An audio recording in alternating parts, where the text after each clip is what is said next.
In association with Karuna Hospital, Budanilakhan Chatera, Chunikhel, our medical partner.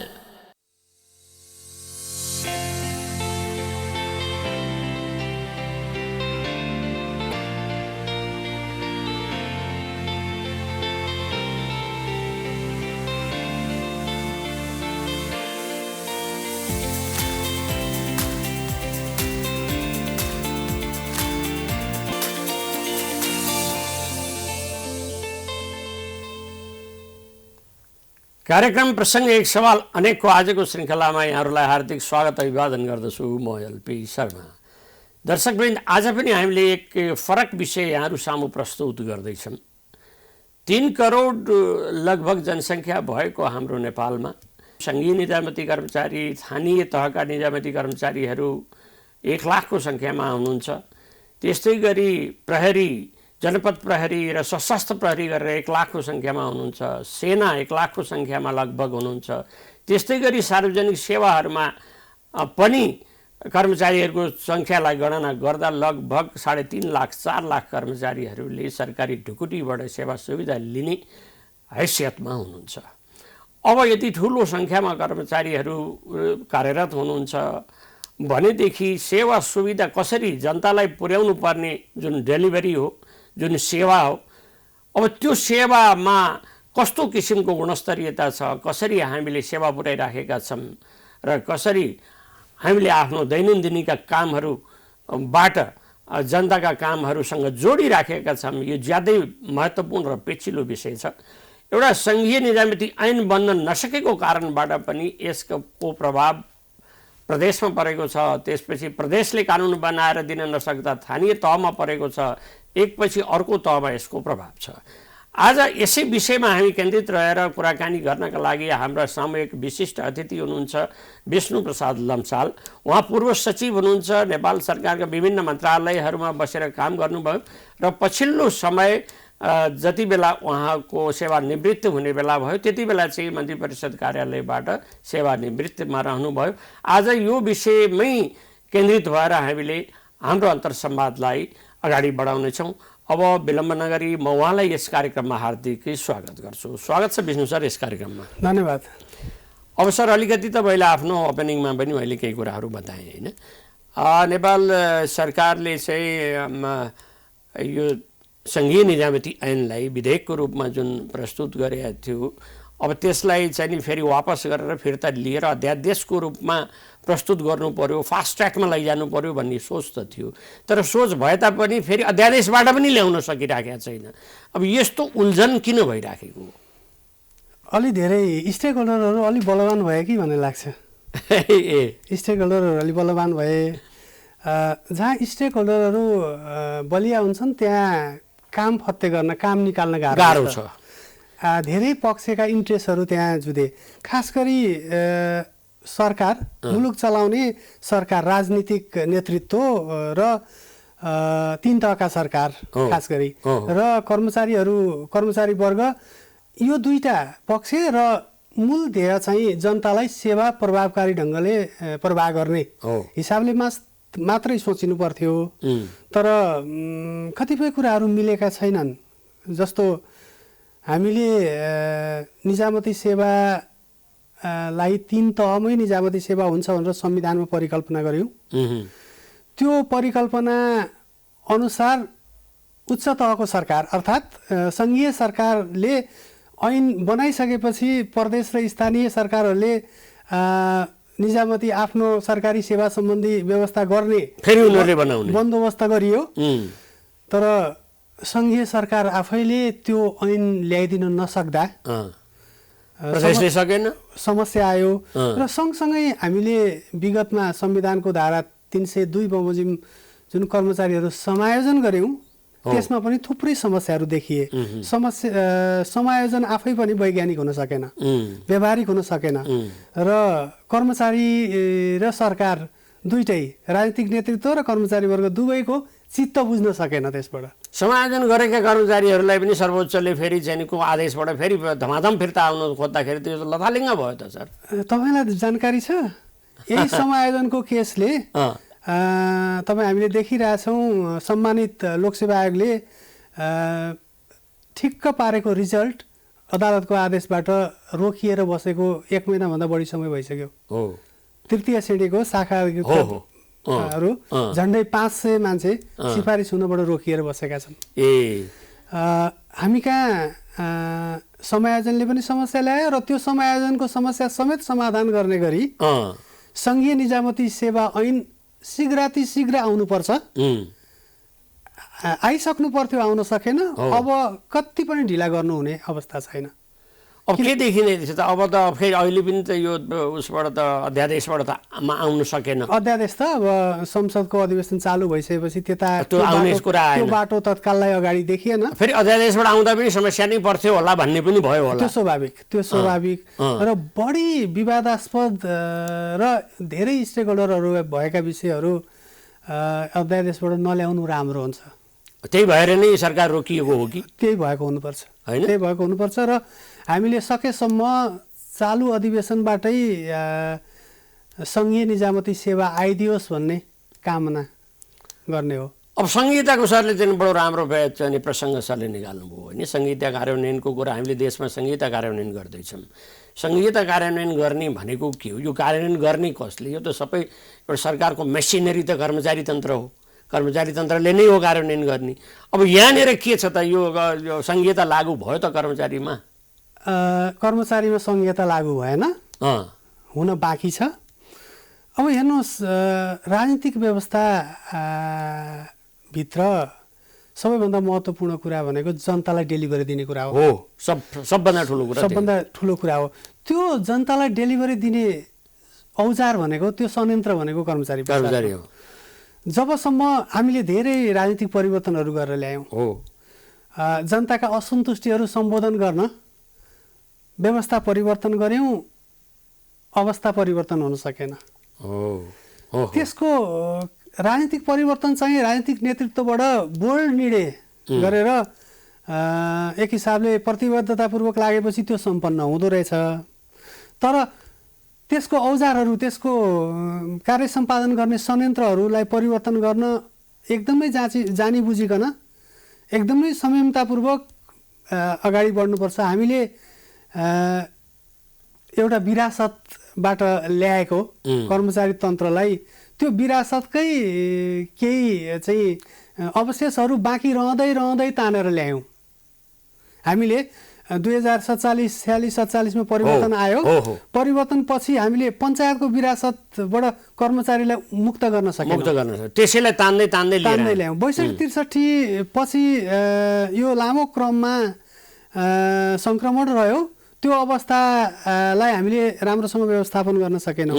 2074 सालपछि सबै क्षेत्रका चुनावहरू भए। अब त हुनुपर्ने थियो। ऐन नियमहरू आउनको ढिलाइले गर्दा चाहिँ त्यो पनि हुन सकेन र सँगसँगै यो कर्मचारी संयन्त्र भनेको पोलिटिकल सिस्टम जस्तो आजको मितिबाट यसरी परिवर्तन भयो है भनेर भन्न सकिने संयन्त्र होइन। त्यसलाई बिस्तारै त्यसलाई चाहिँ इन्ड्युस्ड गर्नुपर्छ, ग्रेजुअल हिसाबले लानुपर्छ।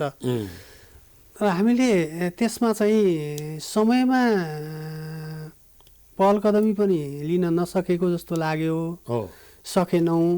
र त्यो हिजोको विरासत परिवर्तन नचाहने पनि हुन्छ। फेरि कर्मचारी प्रशासनभित्रै रेसिस्ट गर्ने पनि हुन्छ, परिवर्तनलाई रेसिस्ट गर्ने पनि हुन्छ। रेसिस्टलाई व्यवस्थापन गरेर चाहिँ पोलिटिकल भिजनले जुन देखाएको बाटोमा जाने गरी परिवर्तन चाहिँ कहिलेकाहीँ वान सट अलिकति अप्रिय ढङ्गले पनि निर्णय लिनुपर्ने हुन्छ। सरले भनेको कुरामा मलाई एउटा प्रसङ्ग आउँछ कि यो 46-47 को आन्दोलनको सरले कुरा गर्नुभयो। यो 46-47 को आन्दोलनले विशेष गरी न्यायालय र न्याय क्षेत्रलाई अति शक्तिशाली बनाइदियो। कर्मचारीहरूलाई पनि बनायो। त्यो छँदैछ होइन। कर्मचारीहरूमा चाहिँ पुरा युनियनिजमको कुरा आयो, दुनियाँ आयो, सबै चाहिँ त्यहाँबाट ओपन भयो, खुला भयो, शक्तिशाली भए, काम गर्नु परेन। एउटा राजनीतिक दलको पार्टी जस्तो गरेर चाहिँ अफिसमा अड्डामा बसेर चाहिँ यसो नेता जस्तो भएर बसेर तलब खान पाइयो, त्यस्तो स्थिति आयो नि। त्यसपछि 62-63 आन्दोलनपछि त झन् कर्मचारी तन्त्र हाली मुहाली जताततै एकदम राजनीतिक नियुक्ति सियुक्तिमा पनि कर्मचारी नै जाने, यता जाने उता जाने। यो सङ्घीयता र यो परिवर्तन त कर्मचारीमा मात्र आयो त भन्ने मान्छेहरूले भन्छन् सर। यसमा सरको धारणा के हो? त्यो तपाईँको एकतर्फी हेराइबाट त्यो ठिकै होला, तर म त्यो मान्दिनँ। तर तपाईँले भनेका धेरै कुराहरू सत्य छन्। त्यो के हो भने 47 सालपछि हामीले 2048 सालमा प्रशासन सुधार आयोग गठन गर्यौँ। त्यसले दूरगामी महत्त्वका सुझावहरू दियो, तर जसले त्यो प्रतिवेदन पेश गर्यो उसैले त्यो कार्यान्वयन गर्न सकेन। हाम्रो प्रशासन सुधारको प्रयत्नहरू सफल ढङ्गले कार्यान्वयन भएको एकदम नै कम बिरलै उदाहरण पाइन्छ। अब के भयो भने सुधारका लागि सुझाव दियो, मान्छेको आकाङ्क्षा बढे, त्यो अनुसार काम हुन सकेन, निराशा छायो। त्यो भएको हुनाले र जहाँसम्म कर्मचारीले धेरै सुविधा लिए, कर्मचारी हो तपाईँले भन्नुभएको केही हदसम्म कर्मचारीहरूको हिजोको कुण्ठा, पञ्चायतकालीन कुण्ठालाई अभिव्यक्त गर्ने प्रसङ्ग चल्यो होला। किनभने पञ्चायतकालमा त प्रशासन र राजनीतिमा खासै फरक थिएन नि त। 2048 सालपछि पनि त्यो विरासत आइ नै रह्यो, त्यो रहि नै रह्यो। राजनीतिले प्रशासनलाई सञ्चालन गर्नु पर्थ्यो, सँगै लिएर हिँड्न खोज्यो। सँगै लिएर हिँड्न खोज्यो। सँगै भनेको पोलिटिकल कुराहरूमा पनि उनीहरूबाट अपेक्षा राखियो।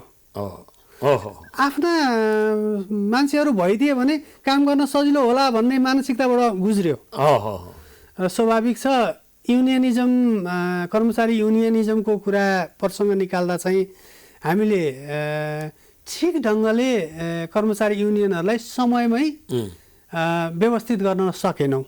लामो समयसम्म कानुनविहीन तरिकाले अगाडि बढे, जबकि 64 सालपछि कानुन आइसक्दा त्यो ढिलो भइसकेको थियो। कर्मचारी युनियनहरूको हकमा धेरै कुरा गर्नुभन्दा अलि फरक ढङ्गले सोच्नुपर्छ भन्ने मेरो बुझाइ छ। मान्छेले अब आम मान्छेले त मन नपराएको के हो भनेदेखि पुरै राजनीतिक पार्टीका जस्तो भए। मैले आफैले जाँदाखेरि मलाई एकजना अस्ति साथीले भन्नुभयो, तपाईँले सरकारी कर्मचारीहरू ठिक छ भन्नुहुन्छ, मलाई के सरकारी कर्मचारीहरूमा पनि त्यस्तो क्षमताविहीन कर्मचारीहरू हुँदैनन्। उनीहरूमा नि स्किल छ, पर्फर्मेन्स राम्रो दिन सक्छन्, नलेज छ, आइटीको जानकारी छ, त्यस कारण त्यो कमजोर आँक्न हुन्न भन्ने पक्षमा म। तर मलाई च्यालेन्ज गर्दै मान्छेले के भन्छ, तपाईँ के भन्नुहुन्छ सर? सरकारी कर्मचारीहरूले त गएर चाहिँ थपक्क बस्छन्, काम गर्छन्, काम गर्नेप्रति ध्यानै हुँदैन, पुरै चाहिँ हिटर लगाए हुन्छन्, जाडोमा हिटर पनि बन्द हुँदैन, त्यहाँ बाहिर घाम तापिया हुन्छन्, भित्र हिटर हुन्छ, केही कुरा हुँदैन, उनको पर्फर्मेन्स पनि छैन, केही पनि छैन, जवाफदेहिता छैन। तपाईँ कसरी सरकारी कर्मचारीको वकालत गर्नुहुन्छ? पुरै अड्डा जमाएर बसिया छन् युनियनमा, तपाईँको सरुवा गर्नुपर्छ भने ट्रेड युनियनमा हाम्रो अफिसमा आउनुहोस् न, तपाईँ किन उता जानु पर्यो भन्ने, त्यहाँ बस्ने, गफ चुट्ने, केही काम गर्न नपर्ने ऐनले नै यो छुट दिएको हो कि के हो सर? यो त्यसो होइन। समग्र मानव संसाधन व्यवस्थापनमा सरकारको तर्फबाट, राजनीतिक नेतृत्वको तर्फबाट हेर्दा समग्र मानव संसाधन व्यवस्थापनमा 4वटा पक्ष हुन्छन्। हामी एक्विजिसनको पक्ष भन्छौँ। एक्विजिसन भनेको तपाईँले भन्नुभएको कुरा ठिक हो। समकालीन अवस्थामा दरखास्त दिएकाहरूमध्ये अब्बल मान्छेहरू निजामती सेवामा छिरेका हुन्, त्यसमा कुनै डाउटै छैन। लोकसेवा आयोग जस्तो निष्पक्ष संस्था छ, त्यो संस्थाले सेलेक्सन गरेर सिफारिस गर्छ, त्यसमा कुनै डाउटै छैन। निजामती कर्मचारीहरू अब्बल मान्छे हुन् र त्यसमा शङ्का छैन। दोस्रो, आइसके जब एक्विजिसन पछि तिनीहरूको चाहिँ मोबिलाइजेसन र मेन्टेनेन्सको कुरा छ नि, हाम्रो त्यहाँनिर चाहिँ समस्या छ। उनीहरूको डेभलपमेन्ट, मोबिलाइजेसन र उनीहरूको विकास गर्ने, उनीहरूको मोबिलाइजेसन गरेर उनीहरूको मेन्टेनेन्स गर्ने कुरामा चाहिँ अलिकति समस्या छ। तालिम व्यवस्थित छैन, सरुवा प्रणाली व्यवस्थित छैन, होइन? अनि वृत्ति विकासका कुराहरू हामीले त्यसलाई के भन्नुपर्छ भने वृत्ति विकास छैन होइन, तर पूर्वानुमान योग्य गराउन सकेनौँ। हामीले चाहिँ शक्तिका आडमा बसेर नजिक बस्ने मान्छेहरूले तपाईँलाई थाहा छ निजामती सेवा नियमावली 32 पटक संशोधन भएको थियो। त्यो अनुकूल बनाउने प्रयास नियमावली चाहिँ भइ नै राख्ने अवस्था देखियो। त्यो भएको हुनाले हाम्रो ध्यान चाहिँ सक्षम मान्छे हामीले प्राप्त गरेका छौँ। निजामती सेवा मात्रै होइन, सरकारी सेवामा सक्षम मान्छे आएका छन्। तिनीहरूलाई त्यो सक्षमता कायम गरिराख्नका लागि राज्यको तर्फबाट गर्नुपर्ने डेलिभरीमा चुस्तता फेरि दिन सकिएको छैन। डेभलपमेन्ट गर्ने, मेन्टेनेन्स गर्ने, मोटिभेट गर्ने कुराहरूमा अलि बढी ध्यान दिनुपर्छ। र जहाँसम्म डेलिभरीको कुरा छ, अहिले चाहिँ हामीले कार्य सम्पादन करारका कुरा पनि गरिरहेछौँ। कार्य सम्पादन मूल्याङ्कन पनि छ। तपाईँले कति ध्यान दिनुभएको छ निजामती सेवाको, खास गरी मैले अरू सेवाको कुरा गर्दिनँ, सबैभन्दा कमजोर पक्ष कर्मचारीको मूल्याङ्कन पक्ष हो। सबै कर्मचारीले काम गरे पनि काम नगरे पनि पूर्णाङ्क पाउने, त्यतापट्टि त्यो पूर्णाङ्क पाउने भएपछि मान्छेले काम गरेर अरूभन्दा अब्बल हुन किन पर्यो? नम्बर आइहाल्छ, अङ्क आइहाल्छ।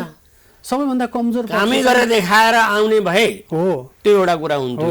त्यो प्रणाली हामीले बसाउन जरुरी छ। हो काम गरेपछि पूर्णाङ्क पाइन्छ, काम अलिक कम गर्दा अलि थोरै पाइन्छ। काम अलिक कमै गरियो भने त अलिकति अर्गनाइजेसनले हामीलाई स्पष्टीकरण पनि सोध्छ, कारबाही पनि गर्छ। त्यो हामी निजामती सेवामा आश र त्रासको वातावरण भन्छौँ कि। अब सरले भन्नु पनि एउटा कार्य सम्पादन करारको बारेमा, कार्य सम्पादन करार पनि कस्तो भइदियो भने दुनियाँलाई लेख्ने त्यो बडापत्र लेखेर टाँसे जस्तो क्या, अड्डामा गयो बडापत्र टाँस्या हुन्छ, त्यो नक्कलले त हेर्ने न के गर्ने न के, लामो न लामो हुन्छ त्यो। त्यस्तै गरी प्रधानमन्त्रीले, मलाई सम्झना छ अहिले केपी ओली भएको बेलामा प्रधानमन्त्रीले मन्त्रीबाट सचिवहरूसँग कार्य सम्पादन करार गर्नु हो। के गर्छौ त, ल ल्याऊ त्यसो भएदेखि भनेर भन्नुभयो। वर्ष दिनमा म यो गर्छु त्यो गर्छु। अब कार्य सम्पादन करारको सम्झौता भयो, त्यो उहाँले पेस गरियो। त्यसपछि त फेरि 1 महिना 15 दिन हुन नपाउँदै त्यो व्यक्तिको सरुवा भएर गयो। त्यस्तै गरी मन्त्रीदेखि सचिवसम्म, सचिवदेखि डिजीसम्म, डिजीले फेरि त्यहाँभन्दा तल्लो तहका चाहिँ उपसचिवहरूसम्म गर्दाखेरि यो पनि प्रभावकारी रूपमा त अगाडि जान सकेन नि। हामी भन्छौँ नि केही नहुनुभन्दा थोरै हुनु राम्रो भन्छौँ नि, त्यसले त्यति बेलाको कार्य सम्पादन सम्झौताले म आफू चाहिँ म प्रधानमन्त्री कार्यालयमै थिएँ, त्यति बेला त्यही हुनु स्वाभाविक हिसाबले केही न केही राम्रो गरेको छ। हो, केही नहुनु कम्तीमा त्यसको मूल्याङ्कन हुने ठाउँमा जाँदाखेरिमा अरूहरूका अगाडि मेरो प्रगति कम भयो भने लाज हुन्छ भन्ने हिसाबले पनि साथीहरूले काम गर्नुभएको थियो, शर्मिन्दाको कारणले पनि भएको थियो। र त्यसलाई चाहिँ संस्थागत रूपमा अगाडि लान सकिएन। समस्या त्यो चाहिँ प्रधानमन्त्रीबाट सचिवहरूबाट डिजीहरूसम्म भयो, त्यहाँ तल झरेन। केही निकायहरूमा गृहले सिडिओसम्म गर्यो, सबै निकायमा तलसम्म पुग्न सकेन। त्यसलाई संस्थागत गर्ने हो भने पनि कार्य सम्पादनमा राम्रै हुन्छ। हस्, हामी एक छोटो विश्राममा जानेछौँ, त्यसपछि अन्तर संवादको सिलसिलामा पुनः जोडिनेछौँ।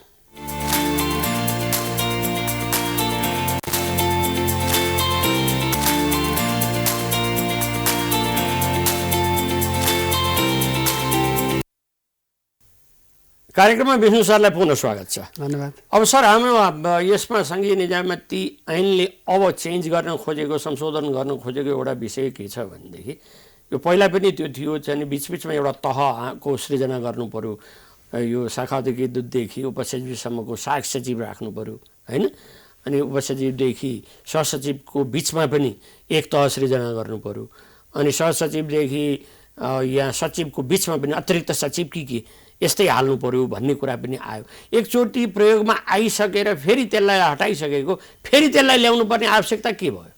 त्यसलाई त्यही रूपमा त म लिन्न। निजामती सेवाको क्यारियर इन एन एभरेज 32-35 वर्ष हुन्छ। क्यारियर डेभलपमेन्टको लागि मान्छेलाई उत्साहित बनाइराख्न पनि अलिकति फड्किँदै माथि गयो भन्ने अनुभूति दिने हिसाबले पनि ल्याडर अलिकति बढी गराइदिँदाखेरिमा राम्रो हुन्छ भन्ने मलाई पनि लाग्छ। र जहाँसम्म हिजोकै अवस्थामा जान हुन्न, हामीले एकीकृत निजामती सेवाको परिकल्पना पनि गऱ्यौँ, बिचमा रिपोर्ट पनि छन्। अब तह प्रणालीमा जानुपर्छ भन्ने कुरा पनि प्रसङ्ग आयो।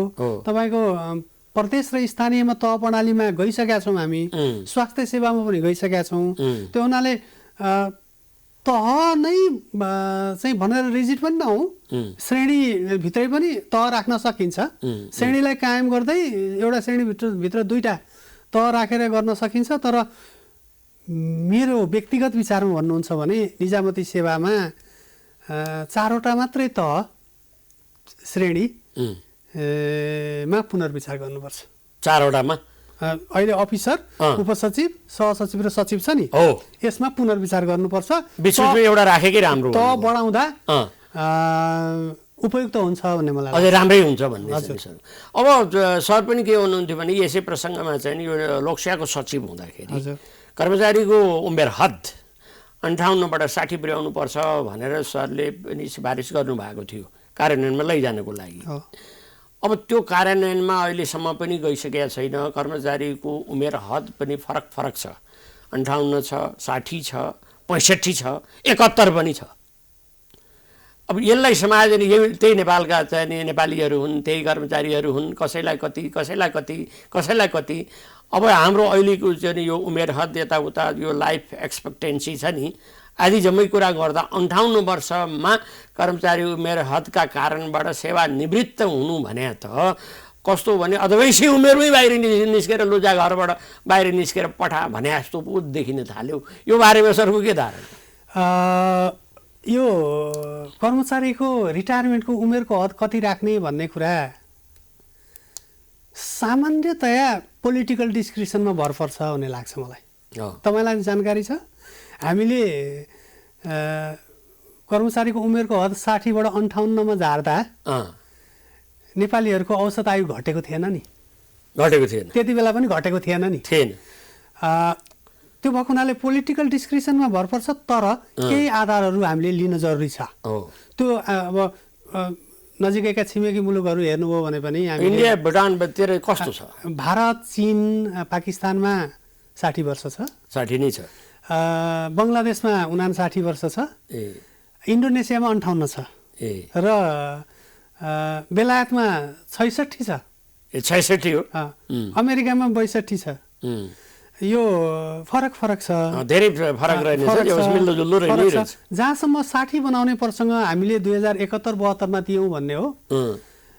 खास गरी त्यति बेला हामीले हेरेका कुराहरू पनि यिनै हुन्। एउटा चाहिँ नेपालीहरूको औसत आयु पनि आयुको कुरा आयो। दोस्रो चाहिँ यो रिटायरमेन्ट लिएबिलिटी छ नि, लिएबिलिटीको कुरा, लिएबिलिटी त धेरै बढ्दै गयो र वरिपरिको हाम्रो परिवेश भनौँ न, छिमेकी मुलुकहरू सबैतिर हेर्दा पनि त्यो आवश्यक हुन्छ भनेर हामीले लोकसेवा आयोगको निर्णयद्वारा त्यो सिफारिस गरिएको थियो त्यति बेला। र त्यो प्रसङ्ग तत्काल भएन। कस्तो पनि छ भने प्रसङ्गवश त्यो 60 बनाउने कुरा आइरहँदाखेरिमा त्यो 60 बनाउने प्रसङ्गमा लागिरहेका सचिव, मुख्य सचिवहरूको उमेर हेरेर पनि ब्लेम गर्ने गरिन्छ कतिपय। ल हेर्नुहोस् त, यो सामान्यको सचिव आफू रिटायर चाँडै हुन्छु भनेर 60 बनाउन आँट्यो भन्ने कुराले नेगेटिभ वेभ आइदिँदो रहेछ। त्यो पनि हामीले अनुभूत गऱ्यौँ। र आजै गर्दा कसैलाई फाइदा हुने गरी गरियो भन्ने ब्लेम लाग्छ भने पनि एउटा सर्टेन मिति तोकेर 79 देखि हो कि 82 देखि हो कि 80 देखि हो, यति गर्छौँ भनेर चाहिँ निर्णयमा जानुपर्छ। र मलाई व्यक्तिगत रूपमा सोध्नुहुन्छ भने सबै हिसाबले चाहिँ निजामती कर्मचारीको रिटायरमेन्टको उमेरको हद 60 बनाउनु उपयुक्त छ। अब त्यो उपयुक्तताका विभिन्न कारणहरू छन् होइन, विभिन्न चाहिँ यो लजिकहरू हुन सक्छन्। सरले अहिले भर्खर भन्नुभयो एउटा सरकारको बढ्दै गएको रिटायरमेन्ट लिएबिलिटी, यो यसमा पेन्सनमा चाहिँ सरकारले अधिक ठुलो रकम चाहिँ खर्च गर्दैछ, जुन अब उत्पादक त होइन यो त। अब जति सेवा गर्ने सरकारी कर्मचारीहरूले गरिसके अब तिमीले अफिस हाजिर हुनु पनि पर्दैन, आउनु पनि पर्दैन, तिम्रै खातामा पैसा जान्छ भनेर खुइ उनीहरू खातामा ड्याम ड्याम पैसा गइरहेको छ। र पनि कर्मचारीहरू सन्तुष्ट छैनन्। अन्त कहीँ काम गर्न पाए हुन्थ्यो, के गर्न पाए हुन्थ्यो, यो त भएन भन्ने, डिप्रेसनमा जाने। एउटा शोधले के देखाउँछ भने रिटायरमेन्टमा बसेका कर्मचारीहरू छिट्टै डिप्रेसनमा जाने। डिप्रेसनमा गइसकेका मध्ये धेरै जसोको 70 भित्रै मृत्यु हुने। यो के कारणले यस्तो हुन्छ? एउटा मान्छे दुईटा कुराले ड्राइभ हुन्छ। एउटा अपेक्षा, त्यसले अपेक्षा पालिरह्यो। जब अपेक्षा पालिन्छ नि, अपेक्षा पालियो भने त्यो अपेक्षा पुरा नहुँदा मान्छे निराश हुन्छ, त्यसले दुःख दिइराख्छ, त्यसले लखेट्छ। त्यो नलखेट्ने बन्दोबस्तको एउटा खेदै गर्छ। र त्यो नियुक्ति चाहिँ सरकारको डिस्क्रिप्सनको विषय हो। पुनर्नियुक्ति अर्को जिम्मेवारी दिने कुरा सरकारको डिस्क्रिप्सनको विषय हो। त्यसलाई कानुनले बन्देज लगाउनु पर्छ भन्ने मलाई लाग्दैन।